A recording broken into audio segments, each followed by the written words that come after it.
എല്ലാവർക്കും ചിവി ലുക്സിലേക്ക് സ്വാഗതം. ഇന്ന് നമ്മൾ ഒരു പുതിയ വീടിന്റെ വിശേഷവുമായിട്ടാണ് വന്നിട്ടുള്ളത്. നമ്മുടെ ചാനൽ തുടങ്ങിയ പിന്നെ കേരളത്തിന്റെ നിരവധി ഭാഗങ്ങളിൽ നിന്നും നിരവധി പേര് നമ്മളെ കോണ്ടാക്ട് ചെയ്യുന്നുണ്ട്. ഈ റെഡ് ബ്രിക്ക് കട്ട ഉണ്ടാക്കുന്ന കമ്പനിക്കാര് ഏറ്റവും ചെലവ് കുറഞ്ഞ രീതിയിൽ നമുക്ക് ഈ കട്ട ഉപയോഗിച്ച് വീട് പണിയാം, അതുപോലെ സിമെന്റ് കുറവ് മതി, അങ്ങനെയെല്ലാം പറഞ്ഞത് കേട്ടിട്ട് ഈ വീട് പണിയുന്നവരെന്ത് ചെയ്യും? ഈ കട്ട എടുക്കും. കട്ട എടുത്തു കഴിഞ്ഞിട്ട് ഇവർക്ക് ഇതെങ്ങനെ കെട്ടേണ്ടതെന്ന് അറിയില്ല, പടവ് ചെയ്യേണ്ടതെന്ന് അറിയില്ല. വീടിന്റെ അടുത്തുള്ള പടുവാരൊക്കെ ഏൽപ്പിച്ചിട്ട് വീട് പണി തുടങ്ങും. പക്ഷെ ഇവർക്കും ഈ കട്ട കൊണ്ട് എങ്ങനെ വീട് പണിയേണ്ടതെന്ന് അറിയില്ല. അങ്ങനെ ചെലവ് കുറഞ്ഞ രീതിയിൽ ഒരു വീട് എന്ന സ്വപ്നം കാരണം എംബ്രിക്ക് എടുത്ത് വീട് പണി തുടങ്ങിയിട്ട് അത് അവസാനം അത്യാവശ്യം നല്ല ചെലവ് വരുന്ന ഒരു വീടായി മാറിയ ഒരു വീടിന്റെ വിശേഷമാണ് ഇന്ന് നിങ്ങളുടെ മുന്നിൽ പങ്കുവെക്കുന്നത്. യാദൃശികമായിട്ടാണ് ഈ വീട് നമ്മളെ കണ്ണിൽ പെട്ടത്. അങ്ങനെ നമ്മൾ അവിടെ ചെന്ന് നമ്മൾ അവിടെയുള്ള വീട്ടുകാരോട് ഈ വീഡിയോ ഒന്ന് എടുക്കട്ടെ എന്ന് ചോദിച്ചു. അപ്പൊ അവര് കുഴപ്പമൊന്നുമില്ല, എടുത്തോ എന്ന് പറഞ്ഞു. അങ്ങനെ നമ്മൾ വീടിന്റെ വിശേഷങ്ങളൊക്കെ ചോദിച്ച് മനസ്സിലാക്കി. അപ്പൊ അവര് നമ്മളോട് പറഞ്ഞത്, ഇപ്പം അവരുടെ വീടിന്റെ അടുത്ത് തന്നെയാണ് ഈ കട്ട ഉണ്ടാക്കുന്നത്. അപ്പൊ കട്ടയ്ക്ക് അധികം പൈസ വരുന്നില്ല. അങ്ങനെ ഞങ്ങള് ചെലവ് കുറഞ്ഞ വീടാണ് ഉദ്ദേശിച്ചത്. ഇപ്പൊ നമ്മൾ വീഡിയോയിലൊക്കെ കാണുന്ന പോലെ, പല ഭാഗത്തും കാണുന്ന പോലെ വെട്ടലുകൊണ്ടൊക്കെ കയറ്റുന്ന എക്സ്പോസ് ചെയ്തിട്ടുള്ള ഒരു വീട് കയറ്റാനാണ് അവർ ഉദ്ദേശിച്ചത്. അങ്ങനെ അവരെന്ത് ചെയ്തു? തൊട്ടടുത്തുള്ള നമ്മുടെ നാട്ടില് പടവ് ചെയ്യുന്ന ആൾക്കാരോട് ഇങ്ങനെ പറഞ്ഞിട്ട് വീട് പണി ഏൽപ്പിച്ചു.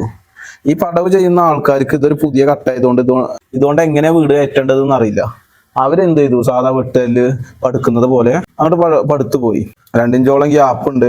പടുക്കുന്ന സമയത്ത് സിമെന്റ് ഇട്ട് ഇവര്. അങ്ങനെ ഇവർക്ക് എംബ്രിക്കിനെ കുറിച്ച് വല്ലാണ്ട് അറിവില്ലാത്തത് കൊണ്ട് ഇവര് അത്യാവശ്യം കനത്തിൽ തന്നെ ഇവര് പടുത്തുപോയി. എംബ്രിക്കിന്റെ പ്രധാന പ്രശ്നം ഈ പടവിന്റെ ഇടയിലുള്ള വിള്ളലാണ്. ആ വിള്ളൽ ഈ വീടിനും അത്യാവശ്യം നല്ലവണ്ണം വന്നിട്ടുണ്ട്. പിന്നെ ചില ഭാഗത്തൊന്നും ഈ വിള്ളൽ വന്നിട്ടില്ല. അപ്പൊ ഇത് നമ്മൾ കുറെ വീടിന് കണ്ടതുകൊണ്ട് നമ്മൾ ഇവിടെയുള്ള ആളോട് ചോദിച്ചു, നിങ്ങൾ മഴക്കാലത്താണോ വേനൽക്കാലത്താണോ കട്ട എടുത്തത്? അപ്പൊ അവര് പറഞ്ഞു, ഞങ്ങളും മഴക്കാലത്താണ് കട്ട എടുത്ത് വീട് പണി തുടങ്ങിയത്. അപ്പൊ നമുക്ക് ഏകദേശം ഉറപ്പായി മിക്ക കട്ടകൾക്കും ഇങ്ങനെ വരാൻ കാരണം അവര് ഓൾറെഡി നനഞ്ഞു കിടക്കുന്ന കട്ട എടുത്തിട്ട് പടവ് ചെയ്തത് കൊണ്ടാണ് ഇങ്ങനെ വന്നതെന്ന്. അപ്പൊ നിങ്ങളൊരു കാര്യം മനസ്സിലാക്കുക.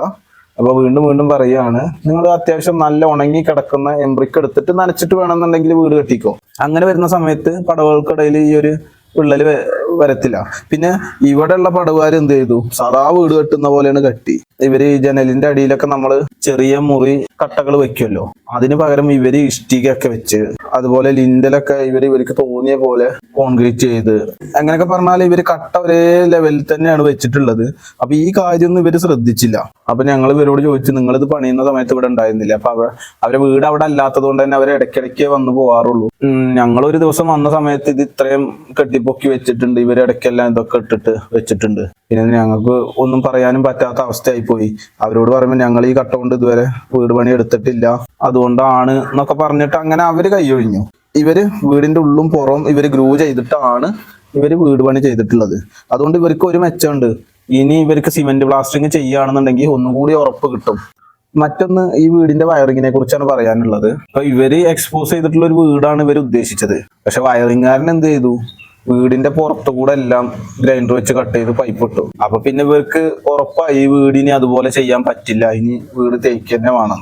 അങ്ങനെ വയറിങ്ങുകാരും അങ്ങനെ ഒരു പണി കൊടുത്തു. അപ്പൊ എംബ്രിക്ക് എടുത്ത് വീട് വെക്കുന്നവര് ശ്രദ്ധിക്കേണ്ട കുറെ കാര്യങ്ങളുണ്ട്. അപ്പൊ മെയിൻ ആയിട്ട് നിങ്ങൾ ശ്രദ്ധിക്കേണ്ടത് അത്യാവശ്യം ഉണങ്ങിയ കട്ട എടുക്കുക. പിന്നെ മറ്റൊന്ന് ശ്രദ്ധിക്കേണ്ടത്, പടവിന് പീസാൻ ഉപയോഗിക്കുക. അധികം ഗ്യാപ്പ് ഇല്ലാണ്ട് പടുക്കുക. 1 ഇഞ്ച് 2 ഇഞ്ചൊന്നും ഗ്യാപ്പ് ഇടാതെ ഗ്യാപ്പ് കുറച്ച് പടുക്കുക. അതുപോലെ വയറിങ് കംപ്ലീറ്റ് വീടിന്റെ അകത്തൂടെ ആക്കുക. ഇനി വീടിന്റെ അകം തേക്കുന്നവരുണ്ടായിരിക്കും, അപ്പൊ മാക്സിമം വീടിന്റെ അകത്തൂടെ വയറിങ് ആക്കാൻ ശ്രമിക്കുക.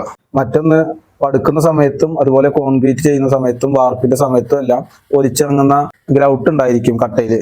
അപ്പൊ അതൊക്കെ അപ്പൊ തന്നെ പണിക്കാരോട് ക്ലീൻ ആക്കാൻ പറയുക. ഇതൊക്കെ ഒന്ന് ശ്രദ്ധിക്കണം കേട്ടോ നിങ്ങൾ. അങ്ങനെ കുറെ കാര്യങ്ങളുണ്ട്. അപ്പൊ നിങ്ങൾക്ക് കൂടുതൽ അറിയണം എന്നുണ്ടെങ്കിൽ നമ്മളുമായിട്ട് കോണ്ടാക്ട് ചെയ്യുക. എംബ്രിക്ക് കൊണ്ട് നിർമ്മിച്ച പുതിയ വീടിന്റെ വിശേഷങ്ങളുമായിട്ട് നമുക്ക് അടുത്ത വീഡിയോയിൽ കാണാം. അപ്പൊ ചാനൽ സബ്സ്ക്രൈബ് ചെയ്യാൻ മറക്കല്ലേ.